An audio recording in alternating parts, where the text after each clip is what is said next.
You're watching or listening to Strangers in Space, and yeah, that's not what we are, is it? Right, for the benefit of the audio version, you're watching or listening to Music Club, and for the next 20 minutes, half an hour, 45 minutes, we are going to be reviewing The Ballad of Darren by Blur, so you don't have to. Hi, I'm JR. I'm Ian. I'm John. And I'm Simon. So who's the one who forgot how the alphabet works this time? Yeah, Ian There's forgot always how one. the alphabet works this time. Yeah. So we're here to talk about the Blur album, the new Blur album, the first for, is it 8 years? It's 8 years since the last one, isn't it? Yep. So let's go around in a circle before we dig into it and just give a very quick thought on how much or how little we like it, where we think it stands in the Blur firmament. Is it as good as X, or is it as bad as Y, or how does it fit in with Z or whatever? But just a few quick thoughts to kick us off so that we know where each of us stands. And let's stay with the alphabet and do it reverse alphabetically. Simon. Let's hope it's not a downward slope. I think it's potentially their best album. Oh, well, I guess that puts it as above X and Y and Z then, doesn't it? Probably. Mm-hmm. Yeah. So the downward slope then. John, you're next.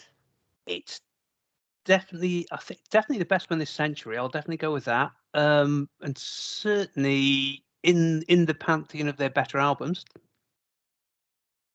Okay, so I must be next.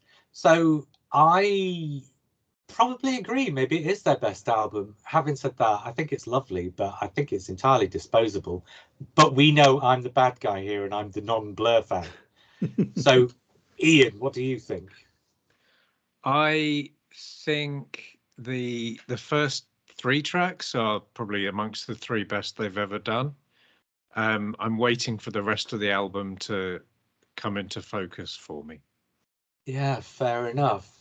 Well, I've listened to it about 8 times, and I would say it's definitely in focus for me, but I'd also say I'm sort of in the same place as Ian. We need to talk about a bunch of things. There's various different conversations to have here concerning different aspects of this. I think among the things we need to talk about are the sequencing of the album and the reason why the CD differs from the download version and the reason why there's a Japanese CD with another track as well, and what we think the various different versions do to the overall tone of the record. So I've listened to all 3 versions, and like I say, I've listened through the whole thing about 8+ times, so I think I have a fairly good handle on those aspects. I think we need to talk about Damon Albarn's voice. I think that's something that's quite radically different now from what it used to be back in the day, and I think that's a conversation. I think we need to talk about the production because it's a different producer this time, and I definitely noticed a fair bit of difference in the production that I want to bring up. So where to start? Let's start with the name of the album. John, just in our pre-recording, I think it was you. Well, I think it was all 3 of you. I can't remember specifically. John, why is it called the Ballad of Darren? It was Ian. Oh, no, was it Ian? Well, in that case, shut up and I'll let him talk. Ian, why is it called the Ballad of Darren? So according to what I read, there was a roadie or someone connected to Blur who spent the last X amount of years asking Damon Albarn if he'd finished writing that ballad that he'd been writing. So the fact that they did finally meant that or sort of made Damon think, let's call it the Ballad of Darren. Is that I mean, according to Wikipedia, there's a little bit more to it than that, and so that's sort of like that's kind of like the basics, but they wouldn't have gone with that if there hadn't been different layers to it. And so according to Wikipedia, there are these other layers to the conversation as well. But is it a good name for a start? Let's start with the name. Is it a decent name? Because it seems to me like an entirely sort of forgettable name that's not the name that you give to something that you've created, if you want that something to sort of have a bit of impact. I mean, clearly the album's had impact because it's Blur, but it just seems like this weirdly stupid name that they've chosen in want of anything better. Post Parklife, Great Escape, have they actually even thought about names? 13's named after a studio, Blur's named after Blur. Yeah. So they're not the most imaginative on album titles. When I first heard this was going to be called The Ballad of Darren, it struck me as being a real kind of throwback to the 90s in a way. I just assumed Darren was going to be one of these interminable characters who there'd be a song about, and it didn't fill me with confidence. So I'm glad that it wasn't that.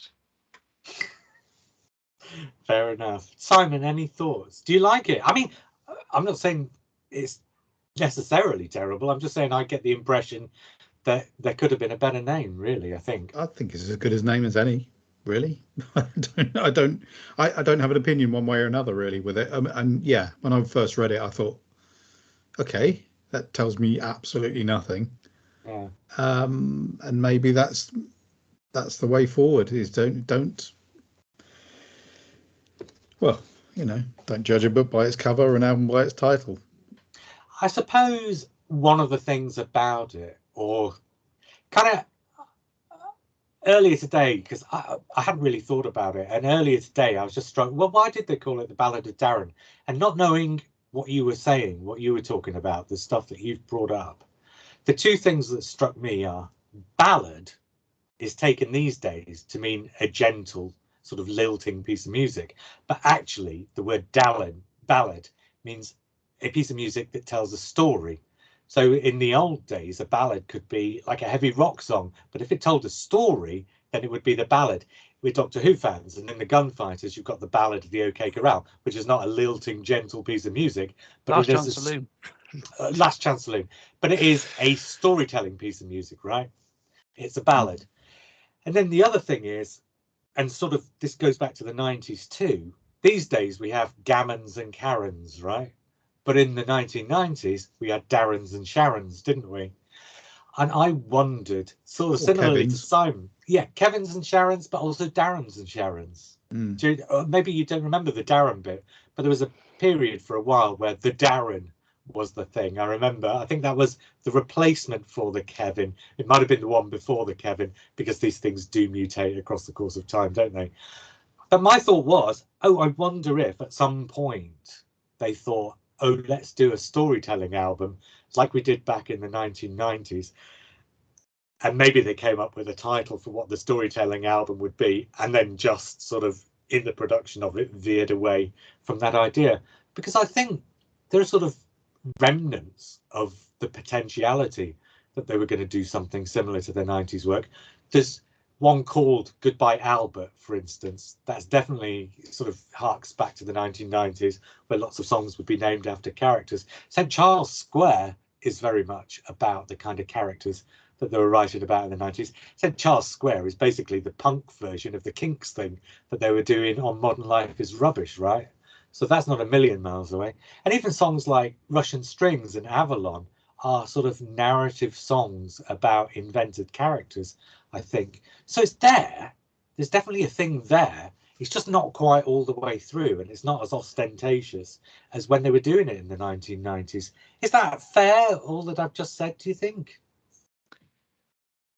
Yeah, I think, yes. I think, though, from what I've read, it sounded like when they got back together in January, Damon presented the rest of the band with 10 pieces of music and said, this is what we're doing. So I don't know if there was any real point where they changed direction. I think they just worked up what they had, I mean, he might have changed direction before he presented the songs, right? And I don't actually think he changed direction. What I'm saying is I was just struck by the notion that that's a possibility at some point. Yeah. What do we think of then the tone and texture of the record? It sort of hangs together as a sort of coherent whole, doesn't it? I think it's quite refined, and it's that old hackneyed phrase of it being a very mature sound, but it is I mean, Alex is obviously thinking of something else being mature, but I think it's So kind cheesy, of Simon. So cheesy. so sorry. It's crafted in a way that my brain keeps harkening back to The Great Escape, in that The Great Escape was this sculpted, as I said on our previous Blur podcast, this kind of sculpted, almost perfect record. But the difference with this one is the songs are kind of perfect as well. So the kind of the thing, it just kind of creates this lovely kind of oral sculpture where the songs, I don't really, I haven't got to the point, even though I listened to it multiple times, I don't really know where the lyrics are coming from. And without looking them up on Wikipedia or wherever to see what the actual meaning is supposed to be. But I think that's how it's always been with Blur for me. I don't think it was always fairly obvious in like the Part Life days, because there were these stories being told, and it was all very much a caricature kind of thing. And now I think Damon thinks much more like a poet, in that these words don't necessarily hang together in a very obvious way. Maybe in a very Bowie way. I kept thinking of Bowie when I was listening to this as well. Some of the arrangements. It's kind of close to his Gorillaz lyrics, I think, in a lot of ways. Yeah, but sometimes you do wonder, it could be just literally snippets of words brought together to work with the melody, and it doesn't necessarily have to have this obvious meaning that you can pull from the songs. Yeah.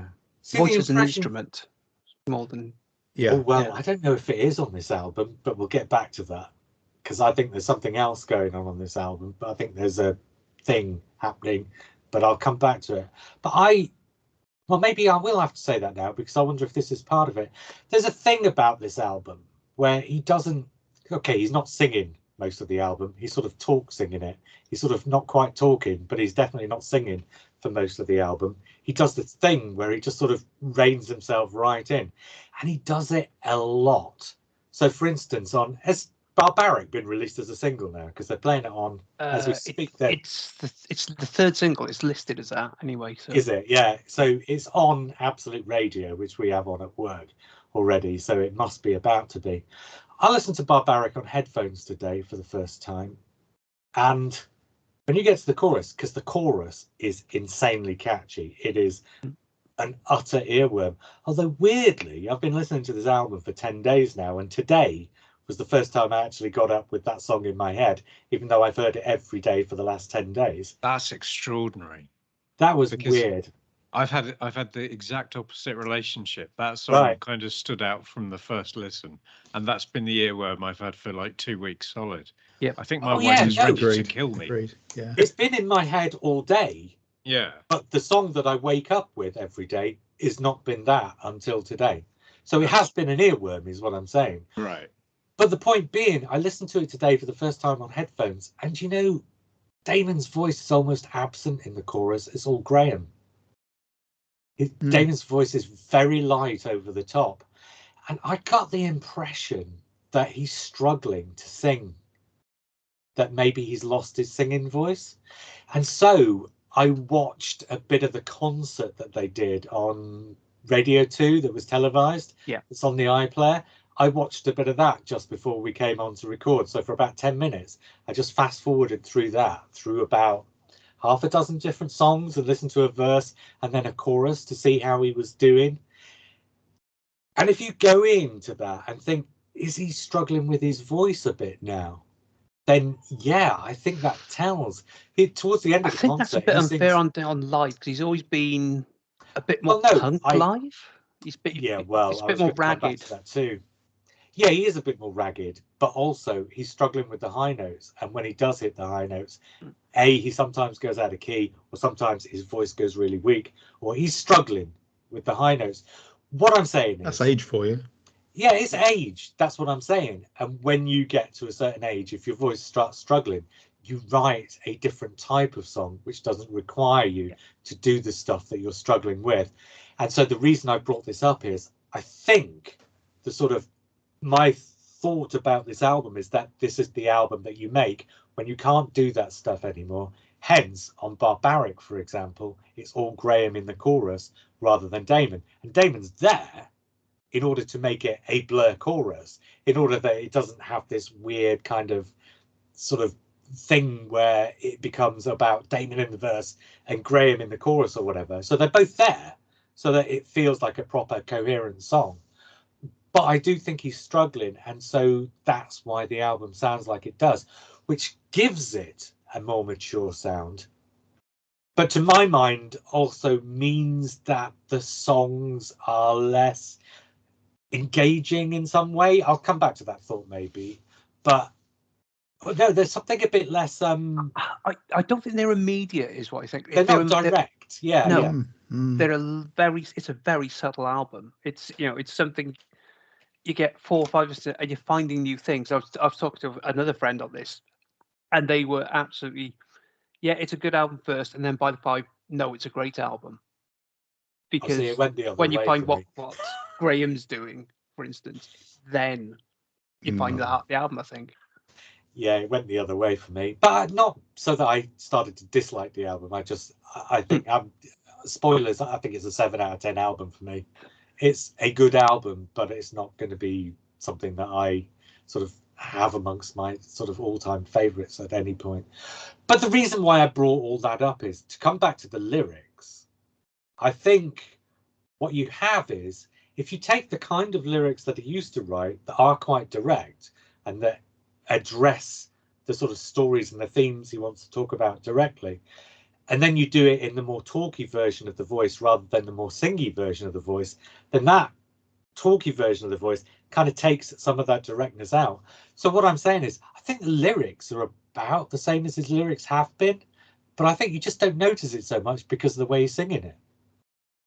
So that was a very roundabout way of getting back to Simon's point. I think it's lovely, but as you say, the way that, if that is the case, I mean, yeah, Damon's register has kind of dropped slightly. Yeah. Which is kind of ironic that he, or maybe there's a reason why Leonard Cohen gets mentioned. I know there's something, isn't there, online about him writing a song and looking across and seeing a mural of Leonard Cohen while he was writing a particular song, whether that is the song. Must be. The Everglades. Yeah. But that makes complete sense. But then, as you say, you've got this lower register for Damon and this higher register for Graham, which he's always had. So you've got the two voices no longer competing, no longer becoming like an ABBA, the voice of two voices mixed together. They're both doing different things, which, is more pleasing for the ear, because you're hearing these very separate frequencies, which probably, I think the production is brilliant on it, I have to say. I mean, yes. I did wonder whether it was Stephen Street, but equally there's James Ford does he's kind of a halfway on the whole William Orbit thing of kind of sculpting sound with the mixing desk. I mean, he did a great album with the fans didn't like it, but I loved it. The Last But One Depeche Mode album he produced. He's doing the next Pet Shop Boys one as well. Is he? Yeah, next year's album. Who's the producer again? Sorry, James Ford. He does Florence and the Machine, Arctic Monkeys, a lot of stuff. Last Shadow Puppet albums as well, which I absolutely adore the production on. Have any of you guys heard Fiona Apple's second album or Amy Mann's third album? Which one's Fiona Apple's? Is it the When the Pawn Hits the King? Or... Yes, that's the one. Yeah, I've heard that. And then the third Amy Mann one is the Remains of the Dodo. So, okay, but also the first Amy Mann. So what I'm saying is, do you know John Bryan? So John Bryan is an American producer and composer who did the incidental music for Magnolia. So he's a composer in his own right as well, but he's also a producer, and he produced those albums amongst others. And there are some bits on this, and this is not a complaint because I don't mind when people do this. There are some bits on this that are lifted wholesale, melodies and all, straight out of Fiona Apple and Amy Mann records from the late 90s and early noughties, which are great records. And if you're just taking tiny little bits and using them in something different, it can make it sound great. And I tell you what, when we talked about Blur last time, I said one of my complaints about them was that I found them a bit stiff. They never seemed to do the unexpected thing. They always sort of, once their song had started, you kind of knew exactly where it was going to go. And one of the things about the ballad, the opening track on this, is you get to the end of that first chorus, and then all of a sudden you've got a mellotron, right? And it's like, where the hell did that come from on a Blur record? And I'm like, and so you're probably thinking, where the hell did that come from on a Blur record? And I'm thinking, Jesus Christ, that's from When They're Born, from Fiona Apple. Even the notes. But the point being, when a Blur record makes me go, Jesus Christ, where's that come from? Then clearly the producer is doing something right.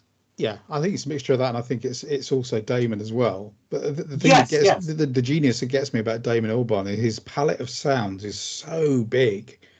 I mean, you read about artists being literally kind of restricted by the fact that they have such freedom in sounds. So you get to the point where they restrict themselves with how many instruments they're using and things like that.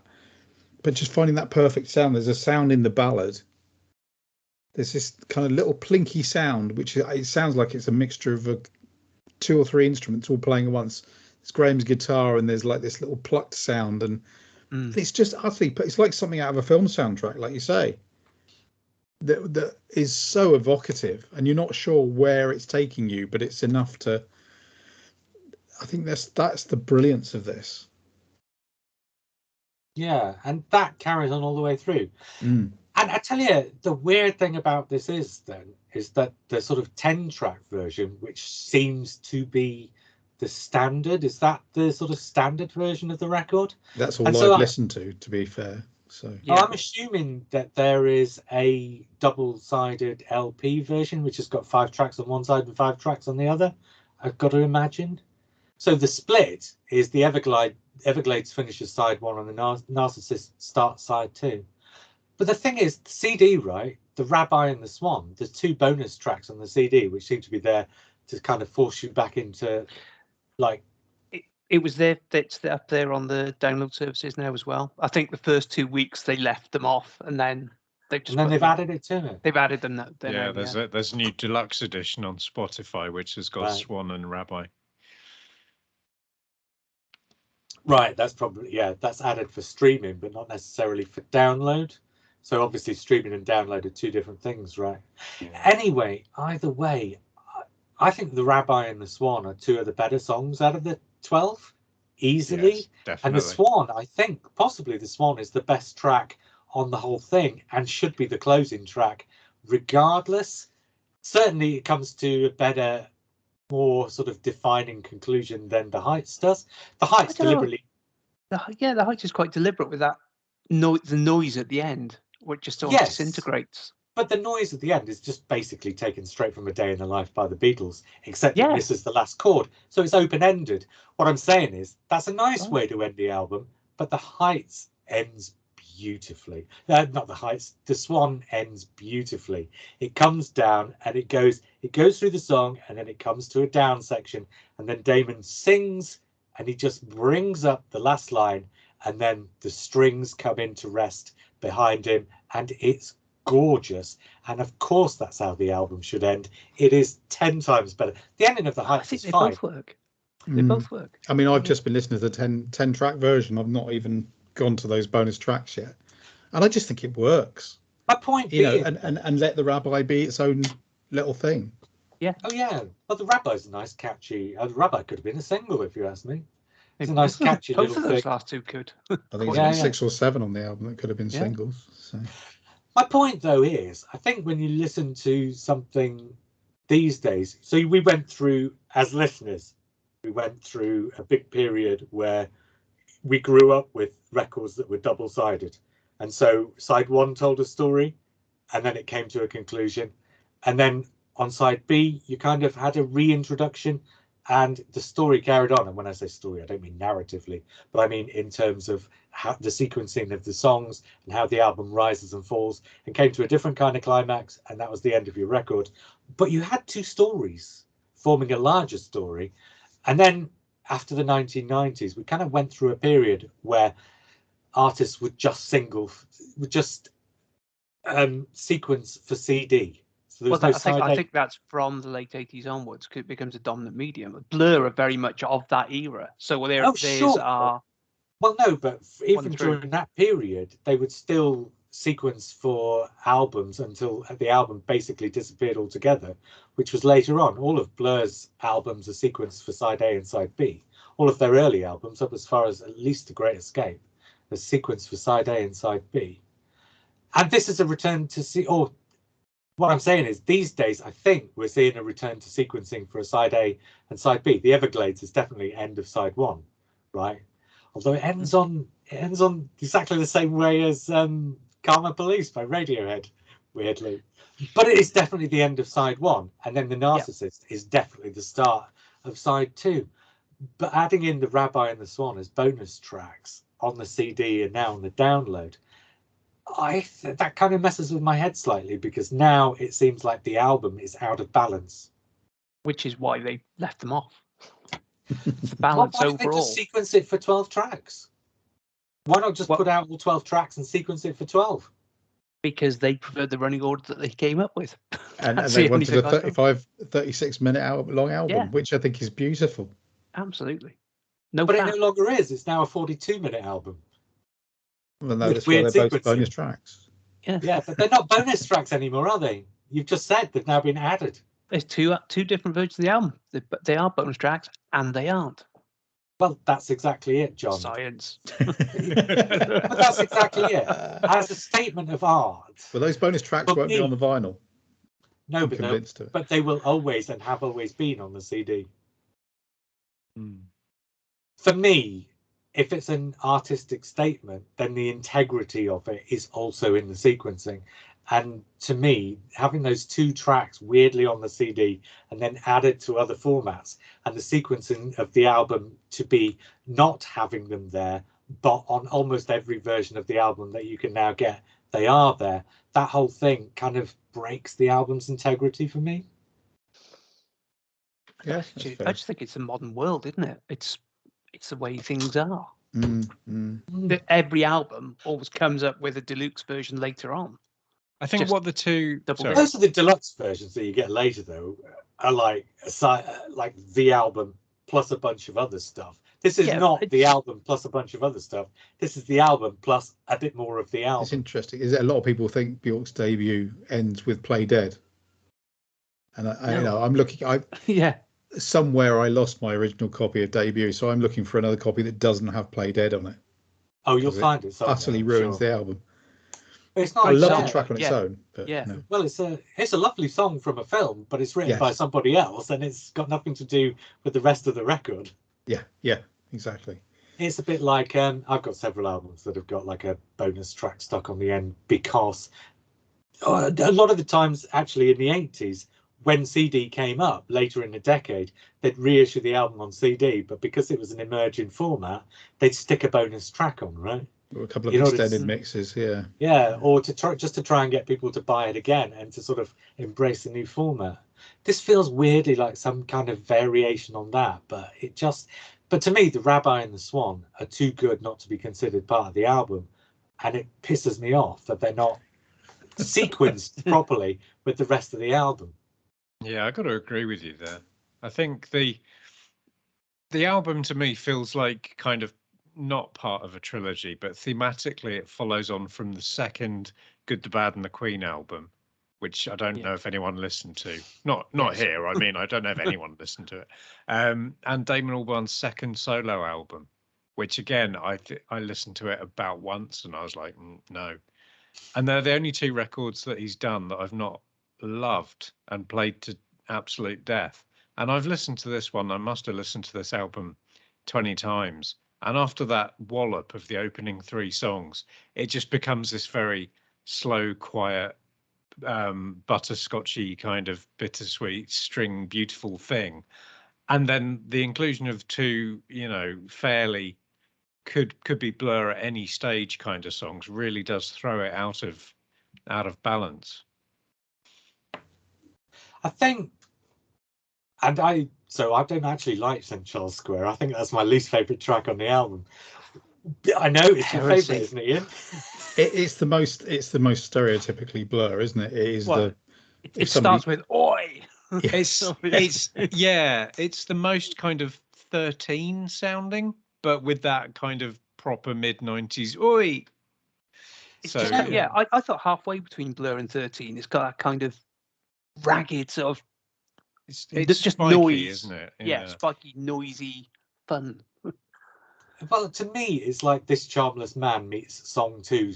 So it's somewhere in between there. So it's got that kind of punky quality of Song Funny 2. you should say that. Mention the Smiths though, because Barbaric, that lovely arpeggio guitar, I was like, oh my god, is this a Stephen Street production? You know, is Johnny Marr in the room or It's something? very Marr, yeah. Yeah.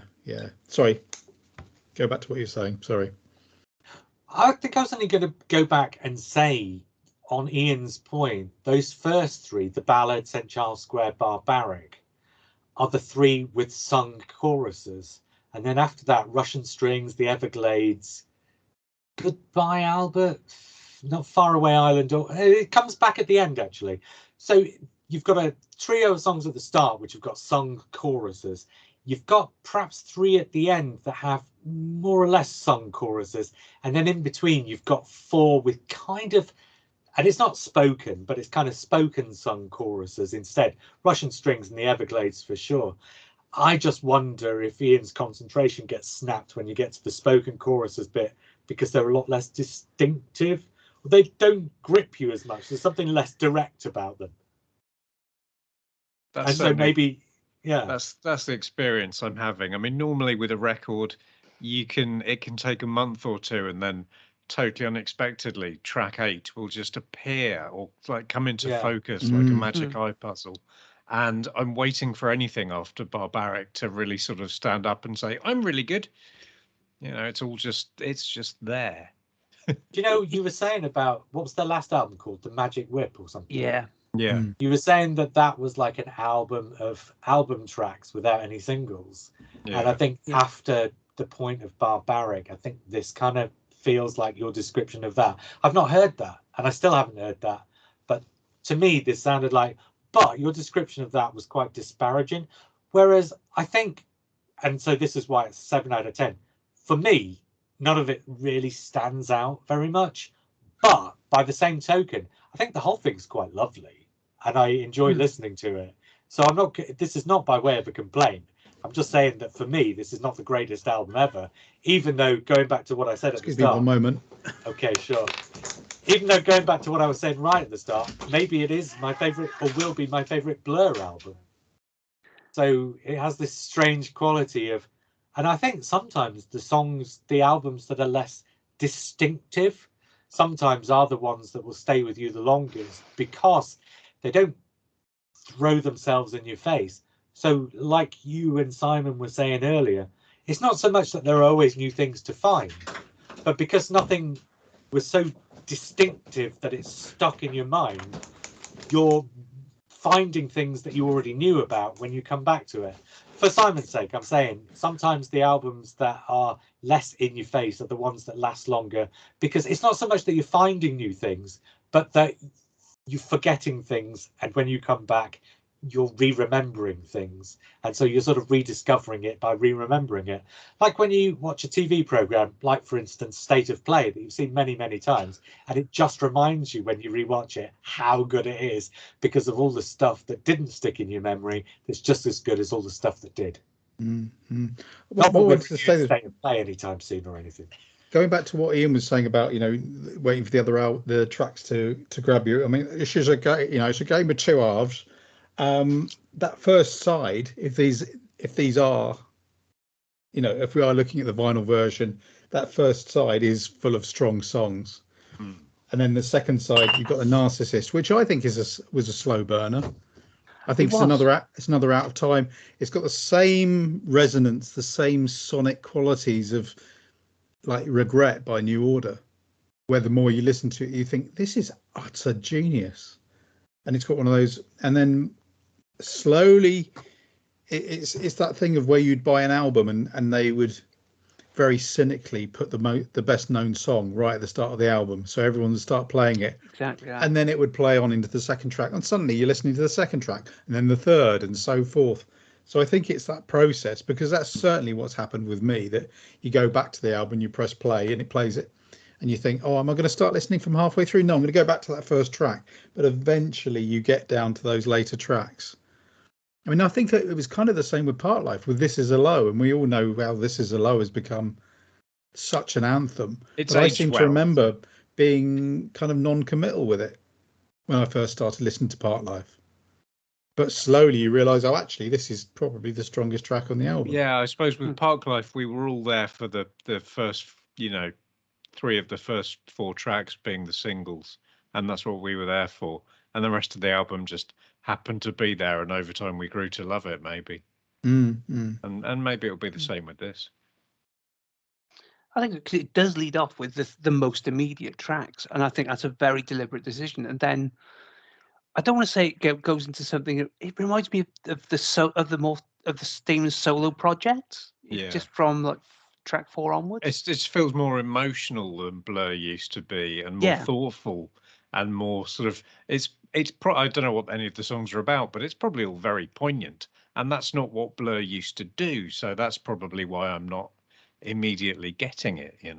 I think deliberately they are communicating it via the music rather than the lyric. And I think Damon has fallen out of love with that kind of lyrical communication over the he's evolved, doesn't he?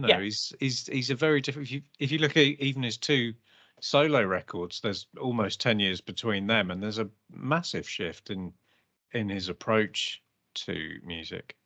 I didn't make any notes about the lyrics, but listening to it, it seemed to me, because I did read a couple of reviews where they were trying to work out if he was being political, and I don't think he's being political. I think he's drawing on a few catchphrases and sort of things like that from the zeitgeist. But it struck me that there are several songs on here that are about relationships that broke up at some time in the past, and he's remembering back to. And again, I think a lot of it is fictionalized, like a lot of their other records. So it's hard to tell. The thing I've seen is it maybe about Damon and Alex. Sorry, Damon and Graham. It was a theory I'd seen.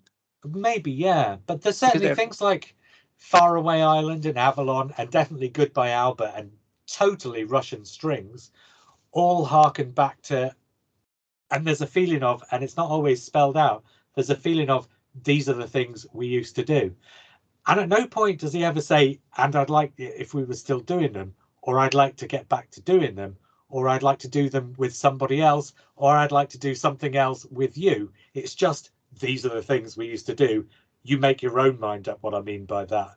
But that seems to me to be the theme of the album, if there's any theme at all, which again, yeah, I think all of the songs are really about that. Barbaric, for instance, is about the point of the breakup, but St. Charles Square is kind of, so the relationship broke up relatively recently, such that I'm still angry about the fact that it's broken up, but it's broken up, to something like Russian Strings, where the relationship broke up 10 years ago, but I still keep getting flashbacks to it.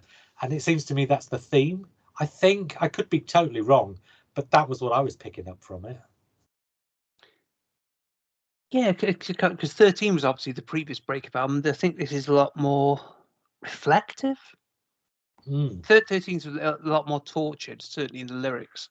Obviously, you end up with No Distance Left, and it's always going to be there. But I kind of wonder if, as you said, you went to the end of the album earlier, the difference between The Heights and The Swan. That ending in noise, in a bit of chaos, that strikes me as quite deliberate, if it's being about a breakup. Yeah, but then that's not the end of the album anymore, is it? That was the end of the album for a few days. It was. Let it go, JR. There are 2 versions. That's it, isn't it? It's like that was the end of the album for a few days. More than one way to finish a breakup. Yeah. I mean, where I think this is a stronger album than 13, and I love 13 for all of the reasons that it's just flipping mad, is you've got a lot of melancholia in 13. No Distance Left to Run, just stunning, but it's down in that dark space. Yeah. Whereas this has equal amounts of euphoria going on as well, and fun. And that's that sweet spot in pop, isn't it, of melancholia and Yeah. complete. And that's High. what they tapped into all the way through the career, I think. They Mm. want that melancholy undertone's always there in most tracks, and certainly in the best tracks, I think. And I think that's very much the fore here. And it wouldn't be a Blur review without mentioning Oasis, but it's interesting. In my streaming platform I was using earlier, I won't mention its name because I don't want to advertise them anymore, is the album finished and then it played a Noel Gallagher track. Yeah. Now, I quite like that latest Noel Gallagher album, but it was just so one-dimensional in comparison. There's no competition between the two. Sparks album. Sorry? Mine went to the latest Sparks album. Can you not turn that off so that you get to the end of the record you want to listen to and it stops? You can do. You can. You can. Can you? Yeah. But otherwise, I have to concentrate on my Well, what work. kind of insane person doesn't turn that off then? But because every now and again it will suddenly play something that you've not heard. Yes. Oh yeah, but see, if I'm listening to an album, I want that album to be what lives with me. I don't want it to go somewhere else afterwards. And so Sticks and Stones. So that's Graham on the lead vocal, isn't it? Is it? Have we all heard Sticks and Stones, which is also yet, no. I haven't. Okay. Because I don't live in Japan for a start. Oh yeah, but it's been uploaded to Blur have put it out on YouTube now, so you can listen to it. Yeah, no. I just didn't want to. I just wanted to hear the album as it was intended, as far as I'm concerned. See, that's the whole crux of my point, Simon. How was it intended? Here you go. It's the one Yorkshireman sketch over there. Sticks and Stones, though, is nice enough. I think there would have been a place for it on the record if they'd just decided to put it out as a 13-track CD / LP. I think it would have sat quite nicely with the rest of what goes on there. It is a Graham, as far as I can tell, main vocal, and it is kind of cartoony. Do you remember way back in the early days and I'm talking second album early days rather than first album early days, when I think you could probably say charitably that they spent more time focusing on the songs that were going to be on the album, and the B-sides were often, what can we dash off in half an hour? And oftentimes they'd set up something on the Bon Tempi and then just play along and sing some silly things over the top. Sticks and Stones is a bit like the modern finessed post sort of Blur / 13 version of that, so that actually it's got that kind of frivolous quality from those early B-sides, but at the same time it's really nicely done. Yeah, we really should do an episode on B-sides. Oh yeah, nice. Well, Blur's B-sides or just B-sides in general? Just B-sides in general. Maybe. I can't think how it could happen, but if there was some way of things progressing, that people were regressing to vinyl, so we're talking about two sides to a record. If there was some way of bringing in B-sides in the same way. Well, people still do. You can. Yeah, but they just get lost. As we've discussed, they just get lost. They just become these extra tracks that appear at the same time as the album. Not absolutely always. If you go on Bandcamp, for instance, you can buy. So if you go on a band's page on Bandcamp, it will direct you to the albums and it will direct you to the singles. And if you follow the direction to the singles, sometimes actually when you get there's 2 or 3 tracks. Oh, yeah. And those bonus tracks are only available as the B-sides of that record. So there are some people still do it. Oh, yeah, no. And that's the way I do it. I treat streaming platforms as radio, essentially, that you can control. And then I'll buy stuff on Bandcamp as and when. Right, for sure. Is there anything else? I'm sure there's other things that I wanted to bring up. Avalon is straight off of The Great Escape, can I just say? Yeah, I think you're right. I think a lot of this album, and this again is not a criticism, it probably will sound as a criticism because of things I've said, but it's not a criticism. A lot of this album feels familiar from other people, from other people's work.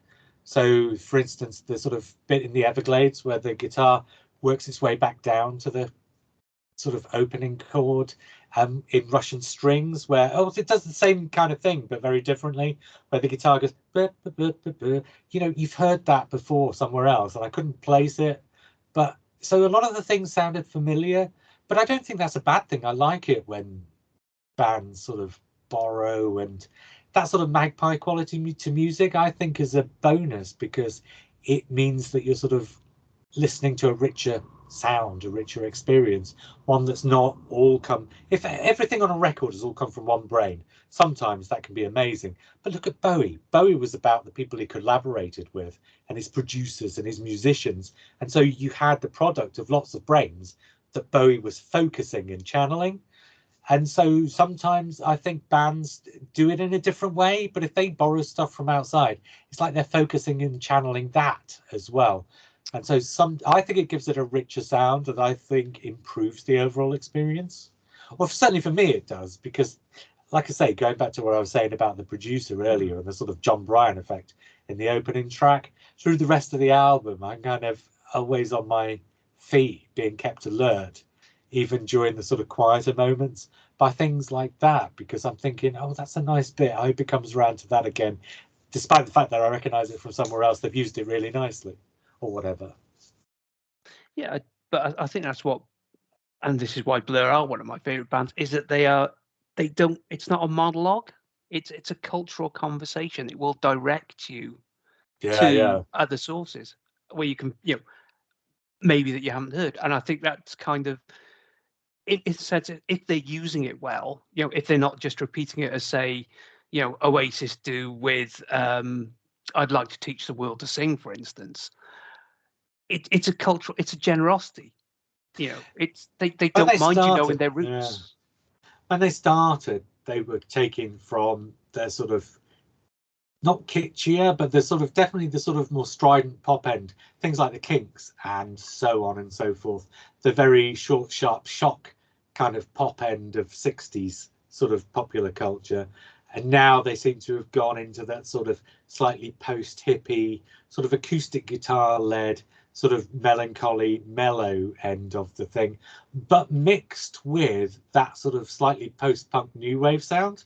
So things like Goodbye Albert and Faraway Island maybe as well, and Barbaric for sure. The guitar parts in Barbaric, they all feel like they were written in about 1978, 79.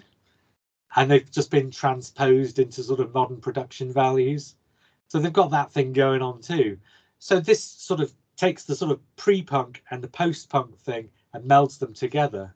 So it's a sort of melting pot of all the things that punk wanted to rail against, as well as the things that punk then sort of evolved into, which is quite a nice sort of. You're talking about XTC, sound. aren't you? Which was maybe, but I think I'm also influence. talking.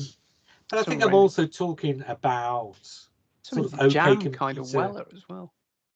No.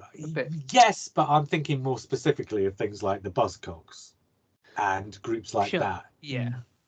New wave, yeah. Jam. Yeah, new wave, absolutely. And this, I think, feels very new wavy, as well as also. It's almost as if Damon's in the room. But also, it feels very pre-punky. So it's got that kind of thing, just pre-punk, where there are lots of 70s albums with pianos and acoustic guitars. So early Elton John, when Elton John was good. So this doesn't sound like early Elton John, but it certainly takes some of the influences of early Elton John, where you've got guitars and pianos in tune with one another, because oftentimes people tend to separate those things out. And so there's a thing of that. It reminds me of OK Computer in that respect, where you've got a melt of different types of influences coming together, but they found a way of fitting them together naturally, so that you're not thinking, oh, that one sounds like X and this one sounds like Y, but the whole thing coherently feels like somewhere in between X and Y. So I don't think you could look at this album and say that album is a such and such album, or that album reminds me of such and such a band. But like OK Computer, it's got all these different influences, but manages to find something that doesn't sound like any of them in the mix. Yeah. Right, Okay, has anybody got anything else they want to bring up, or do you want to sum up and score it? I'm loving Damon Albarn. Well, I thought it was an Elvis impression, but apparently it's an Alex Turner impression. Well, Alex Turner's been going for the Elvis for a while. He has, yeah. Yeah, we saw the depths of that at Glastonbury, didn't we? God, yeah. Yeah. Ouch. All right, give it a score, Simon. No, let me go first because I've already said what my score is, and clearly I'm the bad guy in the room, so I'm giving it a 7 out of 10. Simon. Still room to grow in my head. 9 out of 10. Fair enough. Ian? Yeah, I mean, I'm like I say, I'm still waiting for side 2 to really kind of take over, but I'm going to give it 9 Side out 2 of 10. and Simon. Side 2 and side 2.5. Yeah, all right, yeah. Can't But let it go, Simon. I'm gonna give it 9 purely because it's got Barbaric on it, and I think that's the most joyous song I've heard for years. Yeah, I agree. Yeah. So, John, where are we going? I think we'll go with a 9 out of 10 as well. Yeah, I think it's I don't think it's quite my favourite Blur album, but I think it's maybe third or fourth or so. And do you know what I would love to come out of this is the fact that it's such a well balanced, in as much as you feel like every member they've all gone off and done their things. Dave Roundtree's solo stuff is worth checking out. It's great. So they're all doing their own things, but then they come back together. And if I get the impression they enjoyed each other's company. The neuroses have gone, haven't they? I think that's a lot of it. So I would love them to just carry on being a band. And thinking, oh, let's record an album again. I've got a bunch of songs that would work for a Blur. Damon comes up with that, and Graham comes in, and then they just carry on being a band who bring out an album every now and again, just like Madness did.